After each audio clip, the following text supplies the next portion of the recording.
अस्सलाम वालेकुम दोस्तों, बरखुरदारों। अब सब चले गए हैं आगे। जेब के साथ जॉगिंग हो रही थी, अब वो वर्जिश लगा रहा है, तो अब मलिक साहब अब आ गए हैं। तो कहते हैं चलो, तो जब हमारा खीर होया होता है तो ये ताज़े आ जाते हैं। ये मलिक नासिर साहब, ये कल बुजवात की भी सैर करके आए हैं।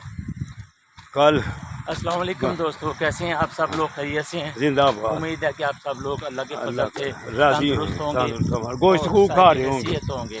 ईद खूब मज़े से आपने की होगी, खूब गोश्त खाया होगा, लेकिन ज़्यादा ना खाइएगा, मुनासिब खाइएगा। अगर ज़्यादा खाना तो इधर आ, ज़्यादा खाना है तो फिर पार्क में आए। और इसलिए कि ज़्यादा खाने से कोई फ़ायदा नहीं होता, सिर्फ लज्जत होती है वक्ती तौर पर। कम ही खाना चाहिए, लेकिन थोड़ा थोड़ा आप ले लें, वो ज़्यादा बेहतर होता है। अल्लाह अकबर। इसके अलावा जूसेस और फ्रूट्स पर ज़्यादा तवज्जो दें। तवज्जो दें। खाने के मामले में फ्रूट्स और सैलड पर ज़्यादा तवज्जो दें। जिंदाबाद। तो ज़्यादा चीज़ है, बेशक ड्राई फ्रूट हो जाए या फ्रेश फ्रूट हो। फ्रेश फ्रूट आजकल बहुत सही है, सर्दियों में ड्राई फ्रूट अवेलेबल है। फ्रेश फ्रूट इस टाइम मार्केट में, और उसे खूब दिल भर कर खाएँ। अल्लाह आपको और साथ वॉक करें, वर्जिश करें, रनिंग करें, पेट की वर्जिशें करें।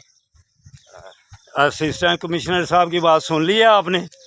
जो अमल करेगा, आपको डॉक्टर साहिबान की भी बातें सुनाता हूँ। ये असिस्टेंट कमिश्नर साहब हैं, इनकी भी बातें सुनी। बेटा, जो अमल करेगा, जैसे ये फिट हैं कमिश्नर साहब, तो मुझे तो आप देखते ही हैं रोज़ाना।